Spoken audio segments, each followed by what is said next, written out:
आदरणीय दर्शकवृन्द, यहाँहरू सबैमा प्रभातकालीन अभिवादन साथै ओम आदिको अभिनन्दन अभिवादन। आदरणीय दर्शकवृन्द, ओम आदि गुरुवाणी कार्यक्रम AP1 टेलिभिजनमा निरन्तर प्रसारण हुँदै आएको छ। यस कार्यक्रम मार्फत हामी परम पूज्य बालयोगी आदित्यज्यूबाट प्रदान गरिएका विभिन्न दिव्यवाणी र उहाँका महान उद्गारहरूलाई उपयोगी र महत्त्वपूर्ण उद्गारहरूलाई यहाँहरूको बीचमा हामी पस्कदै आएका छौँ। आज उहाँबाट प्रदान गरिएका केही सूत्रात्मक बाणीहरूको परिचर्चा गर्नेछौँ। वास्तवमा सूत्र नै जीवनमा बढी काम लाग्छ। जस्तो ठुलो घर, ठुलो कोठा खोल्नलाई सानो चाबीले काम गर्छ। त्यो सूत्र जस्तो चाबी कुँजी त्यसले ठुलो घर हललाई खोलिदिन्छ। त्यस्तै लाखौँ करोडौँ पर्ने हिरा हरायो भने पनि अँध्यारोमा त्यसलाई खोज्न, सुन हरायो भने अँध्यारोमा त्यसलाई खोज्न केही मोमबत्ती या टुकी चाहिन्छ। थोरै मूल्य पर्ने टुकीले धेरै ठुलो बहुमूल्य विभिन्न गहनाहरूलाई खोज्दछ अँध्यारोमा। यसै गरी ज्ञानमा पनि सूत्रहरू, केही अक्षर, केही शब्दहरूले बनेको सूत्रले जीवनमा ठुलो तत्त्वदर्शनको, आत्मबोधको, आत्मसाक्षात्कारको, ज्ञानको या स्वयंभित्रको अन्तर्बोधको चाबी खोलिदिन्छ, ढोका खोलिदिन्छ। जब हामी वेगका साथ सडकमा यात्रा गरिरहेका हुन्छौँ, सवारी चलाइरहेका हुन्छौँ, दुईटा मोड आयो भने त्यहाँ ट्राफिक चिन्ह हुन्छ र त्यो ट्राफिक चिन्हले हामी कता अगाडि बढ्ने त्यो एउटा चिन्हले लामो यात्रा तय गरिदिन्छ। अर्थात् सानो सङ्केतले यात्रालाई सजिलो बनाइदिन्छ, गन्तव्यसम्म पुर्याइदिन्छ। त्यसै गरी परमपूज्य बालयोगी आदित्यज्यूले दिनुभएका सूत्रात्मक उद्गारहरू हाम्रा जीवनका मोडहरूमा, अप्ठ्याराहरूमा, कठिनाइहरूमा चाबीको काम गर्ने किसिमका छन्। शिष्यको सान्निध्यता, गुरुको अहोभाग्य। हामी पावन गुरु पूर्णिमाकै प्रसङ्गमा छौँ। गुरु पूर्णिमा गुरुको र शिष्यको महान सम्बन्धलाई विवेचन गर्ने एउटा अवसर। परम पूज्य गुरुदेव भन्नुहुन्छ, शिष्यको सान्निध्यता, गुरुको नजिकमा यदि शिष्य आउँछ, समर्पण गर्छ, अर्थात् गुरुको आज्ञालाई सिरोपर गर्छ, आज्ञालाई पालन गर्छ र भावनात्मक रूपले श्रद्धा र निष्ठापूर्वक नजिकमा जान्छ भने त्यो गुरुका लागि पनि अहोभाग्य हुन्छ। जसरी सूर्य धरतीका लागि अहोभाग्य हो र धरती सूर्यका लागि अहोभाग्य हो। अर्थात् सूर्यको प्रकाशको सार्थकता धरतीमा परिसकेपछि त्यहाँ प्राणको सञ्चार हुन्छ। हरेक दिन जीवजन्तु वनस्पतिले जन्म लिन्छन्, हरेक दिन पुनर्जन्म प्राप्त हुन्छ अनि सूर्यको उष्मा र प्रकाश सार्थक हुन्छ। त्यसै गरी जब सूर्योदय हुन्छ, धरतीको जीवनमा पनि प्राण आउँछ, सार्थकता आउँछ। यसरी दोहोरो सम्बन्ध हुन्छ। त प्रस्तुत उद्गारले भन्दैछ कि शिष्यको सान्निध्यता, गुरुको अहोभाग्य। सूत्रात्मक 4 शब्दको यो उद्गार वास्तवमै आध्यात्मिक साधनामा, आध्यात्मिक यात्रामा चाबी र कुँजीको काम गर्ने किसिमको छ। त्यस्तै एक प्रसङ्गमा परम पूज्य बालयोगी आदित्य हामीलाई स्मरण गराउनुहुन्छ, प्रेम आत्मामा भरिएपछि आँखामा छचल्किन्छ। हो, प्रेम जब आत्मामा भरिन्छ त्यो आँखामा छचल्किएर आउँछ। अर्थात् प्रेमको उद्गम बिन्दु भनेको आत्मा हो। आत्मा भनेको स्वप्रकाशित प्रेमको महास्रोत हो। यदि तपाईँ हाम्रो जीवन व्यवहारमा कतै प्रेम देखिन्छ भने त्यसको मूल खोज्दै गइयो भने त्यो सिधै आत्मा हो। अनि आत्माको पनि सम्बन्ध परमात्मासँग हुन्छ। अर्थात् परमात्मा जो अनन्त, असीम, अखण्ड र निरन्तर विस्तारित भइरहेको छ, त्यसलाई परमात्मा या ब्रह्म भनिन्छ। त्यहाँबाट उत्पन्न भएको प्रेमको प्रतिनिधि यो देहमा आत्मा हो र आत्मामा जुन प्रेम, जब त्यहाँ चाहिँ प्रेमको चाहिँ प्रस्फुटन हुन्छ, त्यो आँखामा आँसु बनेर, आँखामा प्रेम रस बनेर, आँखामा पानीका थोपा बनेर निस्किन्छ। यसर्थ प्रेमको जुन आनन्द हुन्छ, प्रेमको अन्तर्भाव, अन्तर्बोध हुन्छ, प्रेमको अनुभूतिका बेला आँखा रसाएर आउँछन्। कारण यही हो। अर्थात् हाम्रा नयन भनेको आत्माको झ्याल हो। हाम्रो नयन भनेको परमात्माको खिड्की हो, झ्याल हो, अर्थात् वातायन हो।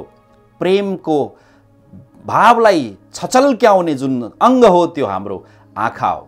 काम भन्दा प्राण ठुलो। एक सन्दर्भमा परम पूज्य बालयोगी आदित्यदेव भन्नुहुन्छ, हो काम सबैको जीवनमा हुन्छ, नहि कश्चित क्षणमपि जातु तिष्ठस्य कर्मकृत। कर्म नगरी तपाईँ हामी बस्न सक्दैनौँ। निरन्तर यो श्वास रहेसम्म, यो देह रहेसम्म, यो काया रहेसम्म प्रकृतिले हामीलाई कर्म गराउँछ। हामीभित्र 3वटा सत, रज र तम 3 गुणहरू छन्। यी गुणहरूको प्रक्रिया नै, प्रविधि नै के हो? हामीलाई कर्म गराउने, हामीलाई कर्ममा प्रेरित गर्ने, निरन्तर कर्मशील बनाउने।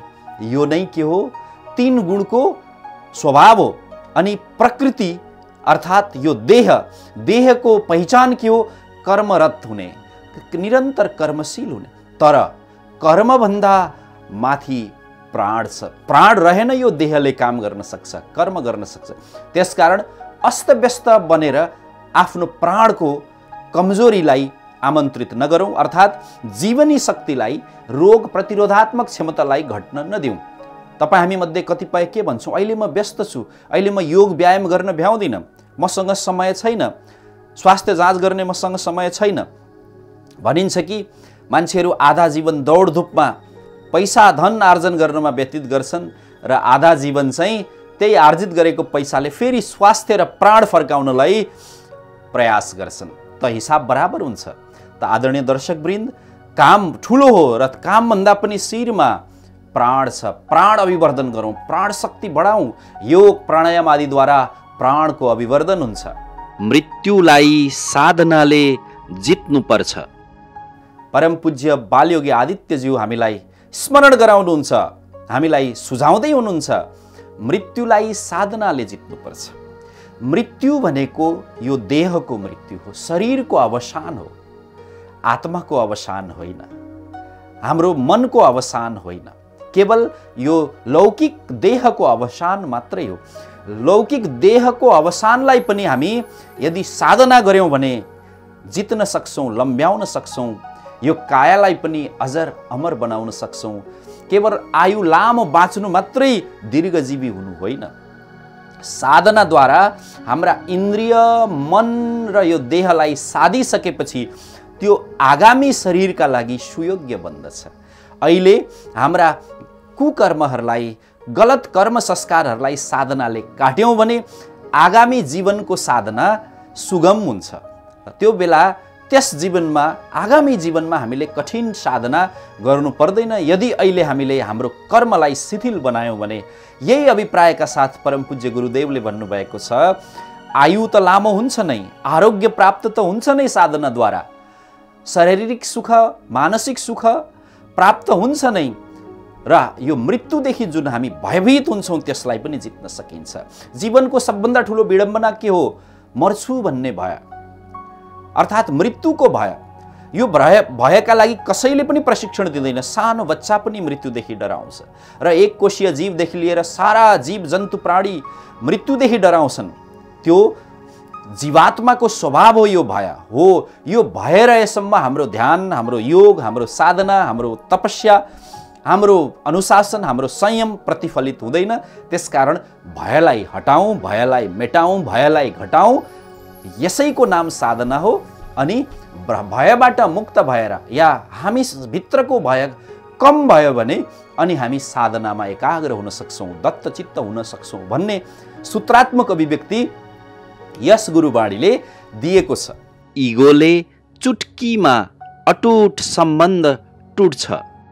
साह्रै नै व्यावहारिक यो गुरुवाणी। इगोले चुटकीमा अटुट सम्बन्ध टुट्दछ। हो, इगो अर्थात् अभिमान, घमण्ड। इगो अर्थात् अहङ्कार। अहङ्कार विषालु सर्पको शिर टाउको जस्तो हुन्छ। कतिखेर कसलाई डस्ने हो र विष वमन गर्ने हो, विष भेदन गर्ने हो थाहा हुँदैन। एकैछिनसम्म शान्त व्यक्ति जब अभिमान जागेर आउँछ, उसका कुसंस्कारहरू जाग्दछन् र ऊ दुर्व्यवहार गर्न उद्यत हुन्छ। तपाईँ हामीलाई यही अभिमान हो हामीलाई त्यो आत्माको प्रकाशबाट वञ्चित गरेको छ। यही अभिमान हो हामी भित्रको त्यो प्रेम भावलाई पूर्णताका साथ अभिव्यक्त गर्न दिइरहेको छैन।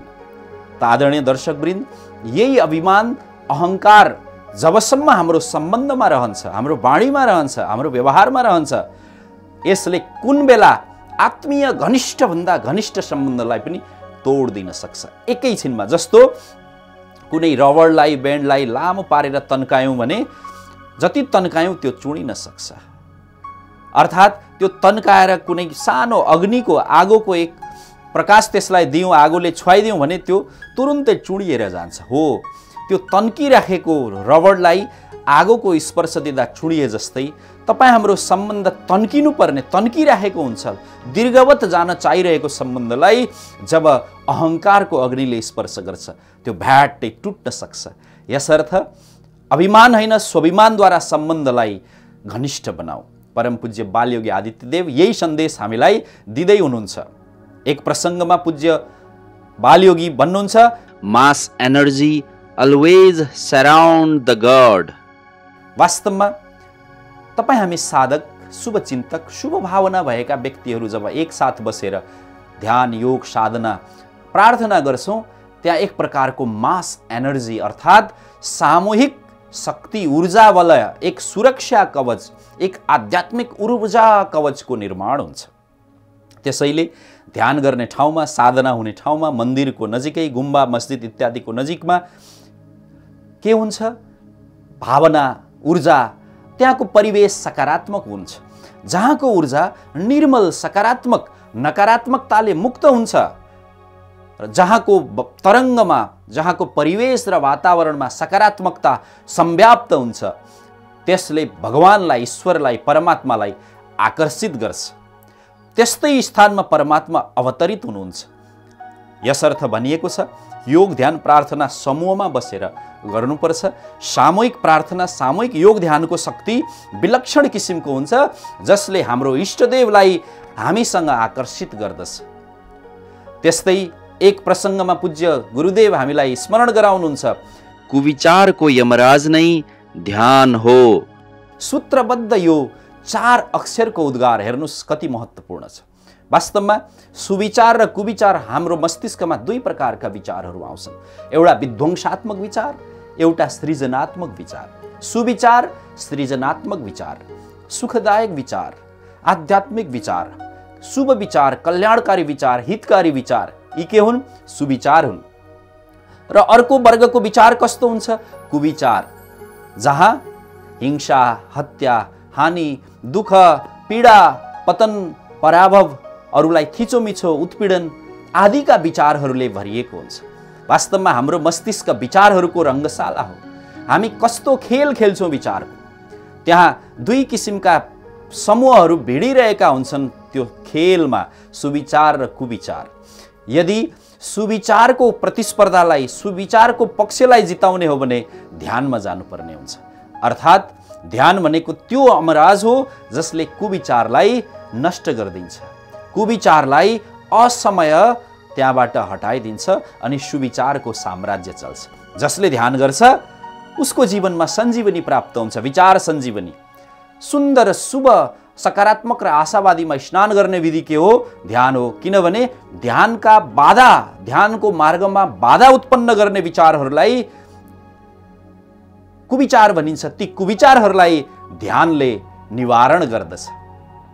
यस्तै अनेकौं सूत्रात्मक सन्देशहरू परम पूज्य बालयोगी आदित्यज्यूले दिनुभएको छ। हो, तपाईँ हामीले महर्षि पतञ्जललाई स्मरण गर्यौँ भने पातञ्जल योग सूत्र, त्यसै गरी ब्रह्मसूत्र सूत्रमा छ। हेर्नुहोस्, हाम्रा दर्शनहरू प्राय सूत्रमा छन्। दर्शन अर्थात् दृष्टिकोण, दुनियाँलाई हेर्ने हाम्रो नजरिया, हाम्रो आँखा। त यस्ता सूत्रात्मक ज्ञानले आफूलाई हेर्नलाई, जीव र जगतलाई हेर्नलाई, ईश्वर भगवान, खुदा अल्लाह, बुद्धलाई हेर्नलाई र साधनाको बाटो पहिल्याउनलाई सहयोग गर्छ। एक प्रसङ्गमा परम पूज्य बालयोगी आदित्यदेव हामीलाई यस प्रकारको सूत्रात्मक सन्देश दिनुहुन्छ, हजुरहरूले अरूलाई थुके मलाई लाग्छ। आदरणीय दर्शकवृन्द, हजुरहरूले अरूलाई थुके मलाई लाग्छ। तपाईँ हामीले सुनिआएको यो शब्द, यसको मर्मलाई छुएर हेरौँ, अत्यन्तै गहन छ। उहाँले सङ्केतात्मक रूपमा, प्रतीकात्मक रूपमा हरेक व्यक्तिका लागि यो दृष्टिकोण बदल्ने सन्देश दिनुभएको छ। हो, तपाईँ हामी कसैप्रति विषमन गर्छौँ, निन्दा गर्छौँ, अरूको टीका टिप्पणी गर्छौँ, नकारात्मक हामी पीठ पछाडि कसैको कुभलो गर्छौँ, कुभलो चिताउँछौँ भने त्यसले वास्तवमा सकारात्मक भावना भएकाहरूलाई स्पर्श गर्छ। सद्गुरु भनेको सकारात्मक भावनाहरूको समुच्चय हो, त्यो सकारात्मक भावनाहरूको कुण्ड हो। त सकारात्मकताको भावनालाई नकारात्मकताको भावनाले अर्थात् निन्दाले, परनिन्दाले, अनावश्यक टीका टिप्पणीले आहत गर्दछ।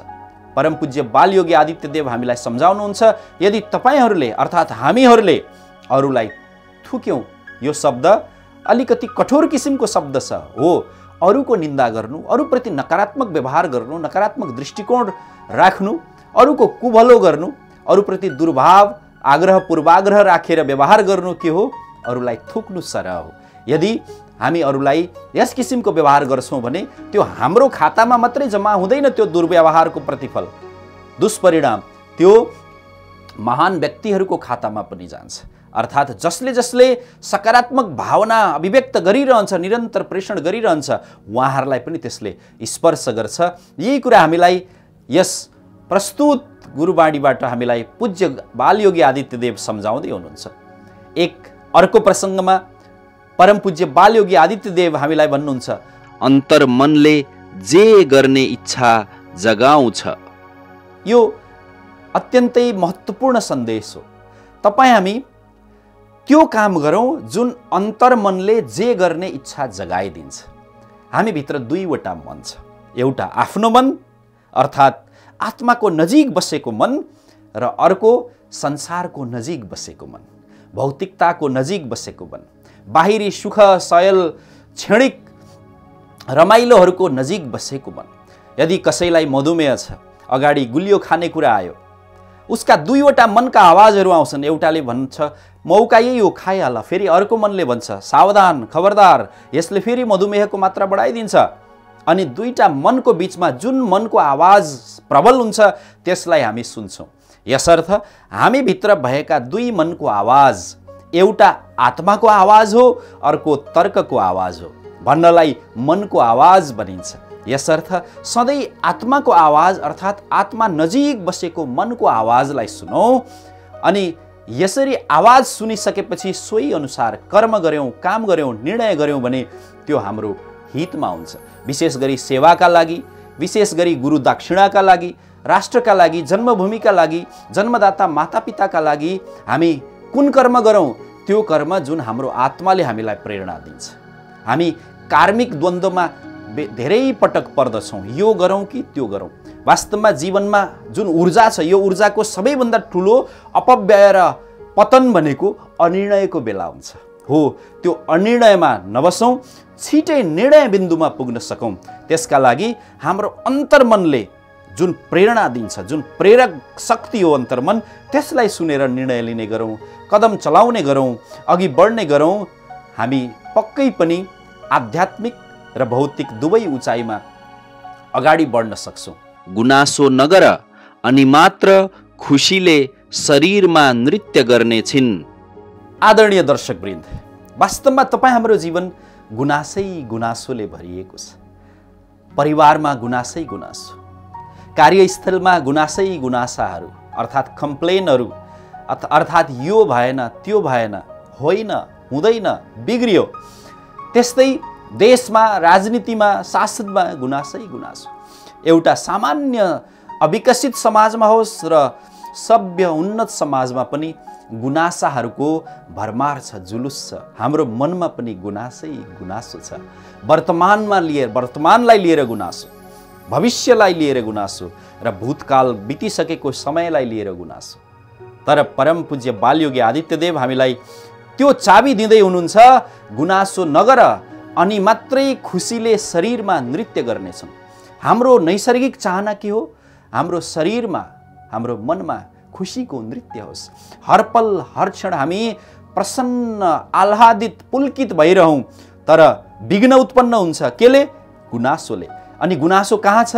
त्यही मनभित्र छ। अनि त्यो मनको मुहारमा, अनुहारमा जब गुनासो छाउँछ अनि उसको पुरा कायामा खुसी हराउँछ। जब गुनासो हट्छ, हामी गुनासो अर्थात् संशय, सन्देह अर्थात् भएन, निराशावादिताको जुन अनुभूति हो त्यो गुनासो।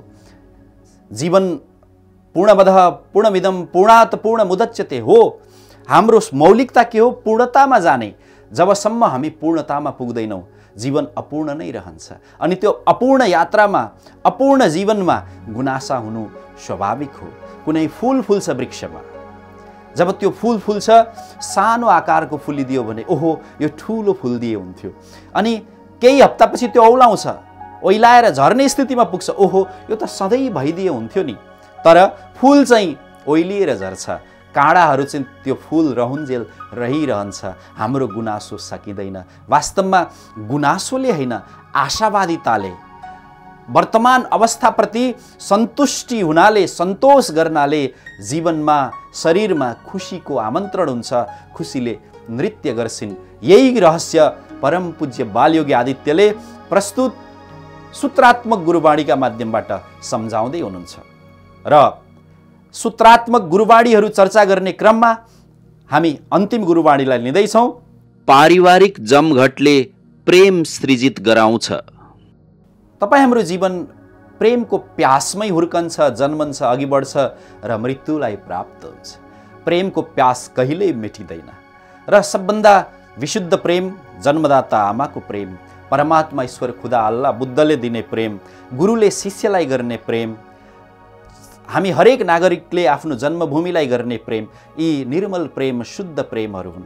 यिनै प्रेमहरूलाई सघन बनाउँछ, प्रगाढ बनाउँछ, परिपक्व बनाउँछ पारिवारिक जमघटले। पारिवारिक जमघट अर्थात् आध्यात्मिक परिवार, रगतको साइनोभित्रको परिवार, कुल कुटुम्बीहरूको परिवार। वास्तवमा यो विश्व एउटा परिवार हो, वसुदैव कुटुम्बकम। तपाईँ हामी परिवारका अङ्ग हौँ। यो विश्वको परिवार कुन हो? यहाँ सूर्य अर्थात् यो पृथ्वीलोक, यो ध्युलोक माता र पिता हुन् र यो परिवारको मूल व्यक्तिको हो सूर्य हो। यस्तो सौर्यमण्डलकै परिवारमा हामी छौँ। त्यस्तै तपाईँ हामी विभिन्न आध्यात्मिक परिवारमा छौँ। तपाईँ हामी सबैको एउटा न एउटा गोत्र छ। यो गोत्र हाम्रा ऋषिहरूले प्रादुर्भाव गरेको परिवार प्रणाली हो। त्यसैले सगोत्री अलिक नजिकको हुन्छ। सगोत्रीमा, रगतको साइनोमा विवाह गरिँदैन। सगोत्रीभन्दा अलिक पर हाम्रो वर्ण र हाम्रो जुन गोत्रमा मेल हेरेर जब विवाह गरिन्छ त्यहाँ उच्च कोटिका सन्तानहरू प्राप्त हुन्छन्। यी सबै पारिवारिक जमघटहरू जब परिपक्व हुन्छ त्यसले प्रेम सृजित गराउँछ, प्रेमलाई फैलाइदिन्छ। आजभोलि तपाईँ हामी सबैलाई प्रेमको प्यास छ, प्रेमको तिर्खा छ। यसका लागि हामी पारिवारिक जमघट, इष्टमित्र, साथीभाइसँग निरन्तर भेट्ने गरौँ, उनीहरूको विकासका लागि प्रार्थना गरौँ, पारिवारिक जमघटलाई अलिक बाक्लो बनाऊ। विशेष गरी यो कोभिडको बेलामा, यो महामारीको बेलामा पारिवारिक जमघटबाट अहिले हामी अलिक टाढिएका छौँ। अब यो निराकरण हुनासाथ फेरि हाम्रो पारिवारिक जमघटलाई, भेटघाटलाई, सान्निध्यता, अपनत्वलाई, आत्मीयतालाई, प्रेमको आदान प्रदानलाई बाक्लो बनाऊ। यसले प्रेमलाई प्रगाढ बनाउँछ र यदि प्रेमको अभाव छ, प्रेमको खडेरी छ भने त्यहाँ फेरि प्रेमको हरियालीलाई, हराभरापनलाई फेरि पुनर्स्थापित गर्दछ। यिनै सूत्रात्मक भावनाहरूका साथ, सूत्रात्मक वचनहरूका साथ, गुरुवाणीहरूका साथ आजको गुरुवाणी कार्यक्रमबाट हामी बिदा लिन्छौँ। यहाँहरू स्वस्थ रहनुहोला, सुरक्षित रहनुहोला। आगामी एपिसोडमा फेरि यस्तै अनमोल गुरुवाणीहरू लिएर हामी प्रस्तुत हुनेछौँ। ओम आदि, नमस्कार।